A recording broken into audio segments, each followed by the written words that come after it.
नमस्कार दोस्तों, कैसे हैं भैया आप। महाकुंभ का भी समापन हो चुका है और हमारा तो खैर बहुत पहले हो चुका है। मुझे तो लगता है कि कभी कभी मर गया राहुल, अब मैं नहीं हूं। इस समय मेरी हालत और पाकिस्तान की टीम की हालत एक जैसी है, ना मरे में ना जिए में। आखिरी मैच और खेलना है बांग्लादेश से, आप समझ रहे हैं। इधर उधर कहीं मैच हो तो आदमी बच के निकल भी जाए, लेकिन अपने ही घर में खेल रहा हो, इंडिया से हारने के बाद खेल रहा हो, न्यूजीलैंड से हारने के बाद खेल रहा हो, टूर्नामेंट से बाहर हो जाने के बाद खेल रहा हो, तो वही हालत है मेरी। 4-5 बार इलेक्शन हार चुका हूं, दिल्ली का भी हार चुका हूं, मेरा दोस्त केजरी भी हार चुका है। हम सब पिटे हुए बदमाश हो चुके हैं इस समय। पता नहीं कौन कहां से आकर के पीट जाता है, पता ही नहीं लगता है। अब तो कभी कभी लगता है कि अगर हम जिसे बोलते हैं ना, पाकिस्तानी टीम प्रैक्टिस करती है तो भी हार जाती है, तो वही चल रहा है। संसद में खड़े होने से डर लगता है, किसी से बात करने से डर लगता है। दिनमान अच्छे थे, जो पहले मोदी जी के पास सामने खड़े होकर के बात कर सकता था, और मैंने एडमिट भी कर लिया था कि भैया मैं पप्पू हूं, मैं पप्पू हूं, मैं पप्पू हूं।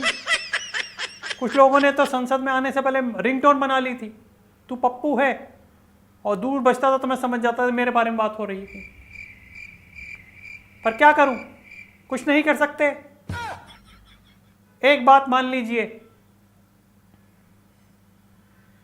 कि जब आप शादी की घोड़ी को सोल्जर के नीचे यानी सैनिक के नीचे दे देंगे कि भाई जा किला फतेह कर सैनिक के नीचे, तो उसे हर 10 मिनट पे डांस करना पड़ेगा। क्यों? क्योंकि घोड़ी की आदत है डांस देख के चलने की, और वो कभी लड़ नहीं सकती। तो मैं कुछ उसी तरीके का हूं। मुझे जब तक घर में पॉलिटिक्स की बातें नहीं होती थी, पॉलिटिक्स नहीं होती थी, चीजें नहीं आती थी जाती थी, तब तक मुझे लगता है कि मैं पॉलिटिक्स कर ही नहीं सकता था। और अब वो जब चीजें होने लगी तो मैं उतरा यहां पे। पर वाकई में हूं तो मैं वही घोड़ी जो शादियों में लगती है। इसलिए मैंने कहा कि मैं मर चुका हूं, ये तो मैं जी रहा हूं, ताकि मेरी जो माता जी हैं, मेरी जो बहन जी हैं, मेरे जो जीजू हैं, मेरी जो मैं खुद हूं, कभी कभी लगता है, कभी कभी लगता है, रोज नहीं लगता है, थोड़ा जी लूं।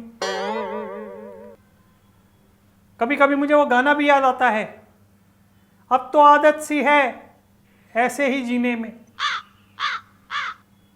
बताओ अब आप, फिरता रहूं दर बदर, कोई निशान नहीं है मेरा।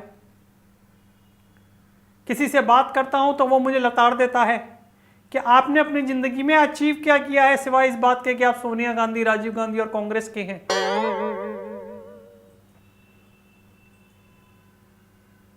मुझे लगता है कभी कभी कुछ तो बात है।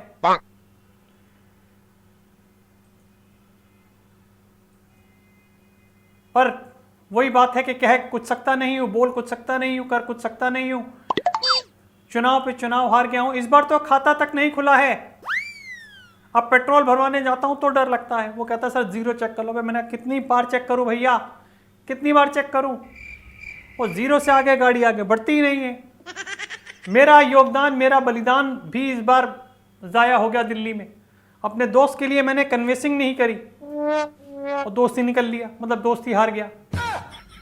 पार्टी तो हारी हारी, दोस्त भी हार गया, जहां तक खुद खड़ा था वो भी हार गया। मैंने कहा मुझे लगता है कि इंडी ए बनाने के चक्कर में मैंने तेरा बहुत बड़े वाला बना दिया है, जैसे तूने और लोगों का बनाया था तेरा बन चुका है। इसलिए मुझे लगता है कभी कभी कि मैं होते हुए भी नहीं हूं, मर चुका हूं। अब तो कभी कभी मैं ये भी सोच जाता हूं कि मैं किसी से, कोई मम्मी बोलती है ना तू बहू ला पाता है ना बहुमत, मैं कहता हूं मम्मी बहुमत नहीं आ रहा, ठीक है उसको हम कुछ कर नहीं सकते, लेकिन बहू नहीं आ रही, आने के बाद क्या फ़ायदा फिर, क्योंकि जो मेरे ज़्यादा करीब आता है वो निकल ही जाता है, चाहे वो सीटें हों, चाहे वो कांग्रेस हो, चाहे वो कुछ और चीज़ हो, निकलता जा रहा है हाथ से भैया। बात करता हूँ मैं मम्मी से, शायद इडली वगैरह में कुछ जुगाड़ हो तो करें, जाके देखना पड़ेगा भैया। पर मैं हारूंगा नहीं। यस।